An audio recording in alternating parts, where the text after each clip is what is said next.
get older, I try more and more to enlist St. Paul's advice. In your anger, do not sin. The Alfie Evans story has me as angry as anything I've ever covered. And I think there's several possible reasons for it. One, I think we're dealing with a level of cosmological evil, as Todd talked about before we went on the air today. Two, I see this as a line that once you cross as a civilization, you don't come back from. And maybe actually you could make the case we've already crossed those lines, and that's why we're having this debate right now. I saw a colleague I respect in our industry, Eric Erickson at the Resurgent, made the observation today that maybe if they had the Second Amendment and the right to keep and bear arms in Great Britain, you wouldn't get away with doing this to their citizens, to their children, except we did this to Pelletier. We did this to Terry Schiavo. We've done this here in the United States, where you do have the right to keep and bear arms. We did this in a proud state like Florida, where armed guards stood outside of Terry Schiavo's hotel room or hospital room to make sure her parents could not give her ice chips to stay alive. And nobody stormed the gates. And that was 15 years ago. And I'm contemplating a lot of different things in relation to this story today. And rather than going off because I'm angry and I'm worked up, and if you know me at all, the fact that I'm not really passionate should tell you I'm really mad. Okay? Because I'm worried about letting the lion out of its cage and what might happen. So I'm going out of my way to try and be as sober as possible in discussing this story. And gentlemen, one of the things I've thought about recently is a column one of our colleagues in conservative media, Dennis Prager, wrote last year, which I vehemently disagreed with at the time. And he wrote it for National Review. I don't know if you guys remember this column or not. And Prager, the gist of Prager's column was, given the societal, existential norms that are at stake, we have a duty to rally behind Donald Trump as our general against the forces of the left. And while I understood Mr. Prager's concern about what we're up against on the left, my concern is always when we begin to say, well, I'm going to justify compromising my own standard because of what I think is the greater overall threat. Now, that doesn't mean, by the way, there's never a time to do that. And I went back last night and I read Mr. Prager's column. I'm thinking out loud. And I want us to have a conversation here about, I think we all agree on this. If the demonic worldview, and I'm not using that term lightly, I'm using it on purpose. If the demonic worldview we are watching play out in the United Kingdom right now, where on one hand they're celebrating a royal baby, on the other hand they're trying to execute one when other nations would take the child off their hands. If that level of demonic hedonism is now going to be the state-commanded norm, are we at a point that maybe we need to consider that we don't have the luxury now of being as choosy about who our generals and who our proxies are, that we are now at the point that it's not theoretical, that sounds you're hearing, the barbarians are coming over the wall, Todd. And now it's about praise the Lord and pass the ammo, and we'll work on the differences we have with one another and what I don't like about what you were doing last night a little bit later on. I'm not advocating for this. I'm asking. I don't want us to be the echo chamber we're constantly berating. And I think to avoid that, we have to be willing at times to hold ourselves up to our own, to the level of scrutiny we hold others. So how would you answer that question, Todd? Oh, they're not just at the wall, Steve. They're over the wall. And the double-mindedness that we are now dealing with cannot be negotiated with. That's a huge problem. There is no reason in science to use to talk with this people. Somebody brilliantly on Twitter, it's as obvious as the nose on your face, and I didn't think of it. Stephen Hawking just died like a month ago. His entire life, he was propped up through the help of technology, and he is being celebrated as a lion of what's possible. And here's somebody, a little boy, is just supposed to suck it up and be a big boy and die. because it's the right thing to do. This is just flat out nefarious. We must fight this. Of course, Steve tactically is correct. We need to be thinking about drawing the lines in the sand at all costs on some level, because here's what they are telling you. Your kids aren't your own, but if I decide that my 2-year-old boy is really a girl, you need to choke on it. There are two entirely separate rules. These people cannot be negotiated. They are at war with you. They will take everything, including your kids, and say, they're there as they pat you on the head. This is all for the best. If you were just smart enough to understand it like us. And if you can't wrap your brain around it, well, maybe you'll be next too. Daniel. You know, Steve, I kind of maybe disagree a little bit with the premise of the question, because... And you're free to do that. I'm not advocating. I'm asking. I'm asking a question. I think it's something more fundamental on it, and I think it starts off with what Todd just said. And that's, we're already past the point of no return. The bastards are over the gates. And I think this is an answer to a lot of things. A lot of discussions we're having are irrelevant. It's like, Daniel, we don't want to lose the courts, do we? Are you telling me I should have asked this question like 4 years ago? 5 years ago? Probably more than that. The problem is this new movement that has cropped up, some of it good, some of it bad, conservative blogosphere, kind of what you and I do here at CRTV, Conservative Review. It's a day late and a dollar short. And, you know, whenever it requires an intensity of an 8, well, we have a 5. When it requires a 10, we're at a 7. And we're always behind. So I don't think it's any longer a question of, well, what are our moral standards for our leaders? It's what are our leaders doing and fighting? They're not fighting it. If we have an army oriented to where the fight is, but the guy kind of, you know, commits adultery and says things and does things, we could discuss that. But we don't have that. See, that's something a woman on my Facebook wall, I think her name is Sherry, when I posited this last night, just thinking out loud. And the first response she mentioned to me, if I thought he was really going to help us beat the invaders back, by all means, I'd overlook almost any of these faults that weren't absolutely criminal threatening in nature beyond that. That was sort of her response. But also, you can't look at your general in a vacuum. You got to look at the colonels, you got to look at the flag officers, you got to look at all your service branches, your equipment, your supply lines.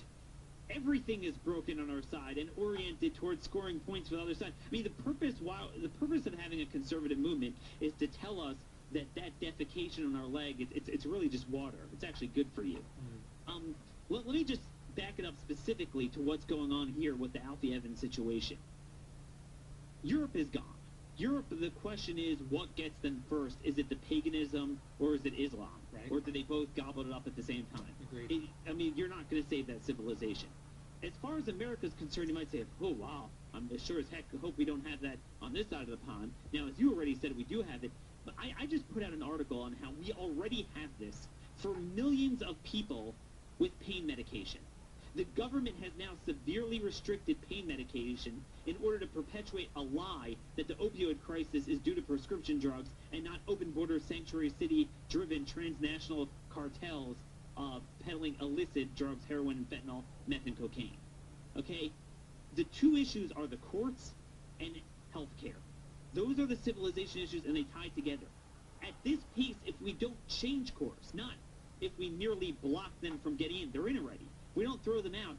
They have control over healthcare. Government controls all of healthcare in America. The only difference is, rather than it being like the post office running it, as you have in Britain, it's like Fannie Mae and Freddie Mac through 5 or 6 healthcare conglomerates like MedStar or insurance cartels like United Health and Aetna. And they're basically public utilities. So government controls them. I'm seeing this with the pain medication. And this does lead to death and suicide. where they're restricting it for no reason. They control the payments. They control the statutory structure of it. We have government-run healthcare in this country. That's what people don't understand. And number two is the courts. If courts could say a border is not a border, a man's not a man, a marriage is not a marriage, a federal power is a state power, there's nothing a court can do that will not be regarded as the law of the land. You know where this is headed, Steve. You mix government-run health It's care. where it's historically always been headed, Yeah. except for the history of this country, frankly. It's where it's always been headed in the arc of human history. Yeah, and we have, what I'm trying to say is we don't have an army from the private to the general, from the supply lines to the hardware, fighting on those two fronts. And that has been my diagnosis of this situation for the last few years, which is why I haven't made some of the compromises some of our peers have made. And not everybody that's made those compromises is just doing so out of craven opportunism. There's people that are doing it because they're watching the Visigoths coming over the wall. They're like, somebody's got to freaking do something here. And Aaron, here's all I don't want to be so heavenly minded. We're of no earthly good. And when we're up against the level of malevolence, demonic malevolence that we are in this Alfie Evans case, I just want to make sure we're not offering theoretical salves to real evil. And that if indeed the answer remains, essentially it's revival or nothing, and that's kind of been the mantra of me in my work in the media for the last several years, I'm fine staying on that course. It's just seeing this level of malevolence up close and personal the last 36 hours, as watching Alfie Evans defy all of the medical wisdom that told his parents he was going to be dead in 5 minutes, has me just reassessing, am I fully armed to go up against this? Am I adequately arming our audience to go up against that? And I think it's healthy for us to be reassessing those questions regularly. Yeah, and what that looks like on a day-to-day basis is probably different for everybody, but, I mean, if you're a person of faith, you have no excuse, I don't think, at this point, to be doing practical things like staying in God's Word every single day and praying and improving your relationship with Him. At the end of the day, God cares about individual souls, and so if you're getting right with Him, it would follow that maybe you're doing something right. But as far as this notion about generals and who are our leaders, Daniel's absolutely right. We don't have any generals. We don't have an army. We have a you're a USO entertainment troupe. That's basically what the conservative movement is. It's just kind of infotainment, just like they have on the left as well. The practical ramifications of this, I mean, God, for one thing, God is sovereign. But if that's your only answer for any time we see evil in the world, you are going to become so heavenly minded that you know earthly good. In the meantime, I think there's two courses of action. Either you kick the dust off your heels, off your sandals, and move on. I hear Australia is nice. Actually, I just kind of want to move there. Iceland might be nice as well.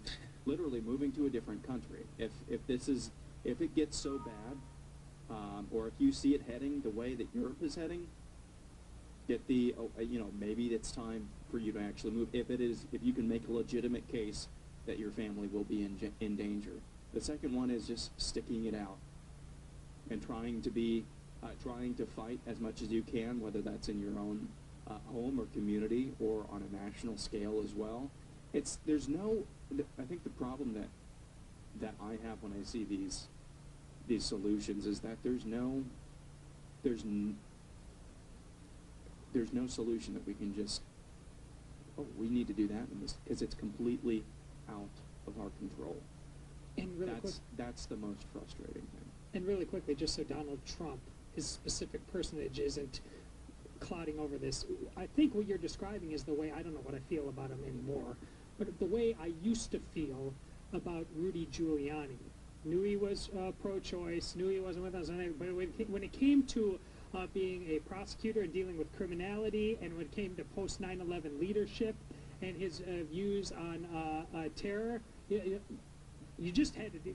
There's a dude who knows how to dude, at this kind of time. And I think that's kind of what you're talking about. When you just say, hey, man, that post 9/11 at that right time, you know, there's a time to make sure that we have the seamless garment and all the boxes are checked. And there's time, do you know how to wield the jawbone of an ass?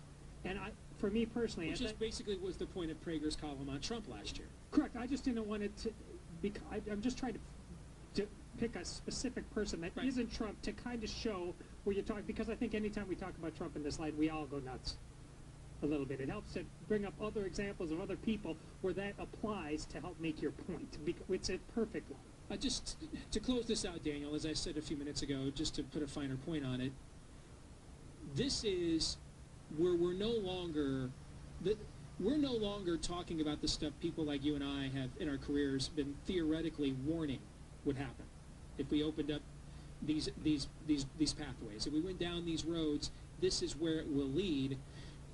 Now that these things are not the subject of our white papers or our, our prophetic column writing. I mean, what I just heard you describe America's healthcare racket is post-Obamacare is exactly what I predicted like 7 years ago in a column for Town Hall this would become. All right, so this is again where this stuff is not theoretical anymore. We are here. We're here. We're seeing what's playing out. And I made this analogy earlier before you came on. When I read stories of a Jewish culture where you thought you had failed, or you were considered not fulfilled if you could not sire an heir, if you couldn't conceive a child, how do they go from that to let's all go down dutifully into the valley of Ben Hinnom and throw our babies into the fire to Molech because it's Tuesday? You know, when I read about David struggling with adultery and women and power and ego, my modern mind, I can resonate with that. I understand it. I'm a guy too. I mean, I struggle with those things just as much. When I read about stuff like that, I can't. My modern mind cannot. It's like I'm reading. I might as well be reading King Arthur and the Knights of Camelot. I can't in a real world setting get there, but I can when I see stories like this. The same mindset going on in those British courts, in that hospital where not a single person has even resigned out of disgust for what's happening, let alone attempted to civilly disobey it. Where's the protest vote? Where's the walking with your voting with your feet? That's where that is what happens to a culture that walks down to the valley of Ben Hinnom and goes from our children are our trophies, a sign of God's love, to we throw them into this raging inferno. And I just want to make sure if that time is now here, we are doing right in equipping our people to push back against it. That's all. I mean, it depends who the we is. I mean, as a movement, we're not doing right. Because, like you said, what's happening is there's a numbness. That's what shocks me. I wrote a book on how, no, you don't understand. When you say the courts are bad, no. It's not like last generation bad. It's a whole new biblical level bad. And within a year of my book coming out, it actually got worse than I ever even predicted in the book, just within a year. And I'm not even so shocked about what the courts are doing. I'm shocked by the lack of reaction, the numbness. A man's a woman, the transgenderism, the numbness to that. There's no outcome. There's no reaction to any of the civilization-killing issues on any given day. Our movement is distracted on this political morphine, whatever it is during the day. Maybe we'll address something in a very cursory way so I can get my hot takes and selfie style, writing and commentary on something. But it's not in a sustained manner. And I'm just warning your listeners. It is happening in America already. I could show you cases. There's something called a hold harmless clause with the insurance cartel. And the insurance cartel is not private. It's all propped up by government, where there are sometimes cases where they will not cover something. A life-saving treatment, a life-saving scan, some sort of medication, and the patient will say, all right, look, I'll pay for it, fine. And the doctor wants to offer a self-pay rate. There's a hold harmless clause that the doctor and the patient can't do that. Mm-hmm. We don't have... Couldn't exercise freedom if they wanted to. Yes, that's what you're saying. We don't have that in this country, and it's already that bad. It's getting worse by the day. And as you have these mergers and acquisitions, it is very scary. They're all going to be stewards for government. Again, we're not going to have socialism. We're going to have venture socialism, which in some ways is a little bit worse. But I can't get anyone to get righteous on healthcare, so this is how it's going to be. Daniel, thanks for joining us again here today on Sierra TV. It's always good to see you, my friend. Thank you. Take care. Well, let us know what you think about what we think. Steve at stevedeace.com is the email address.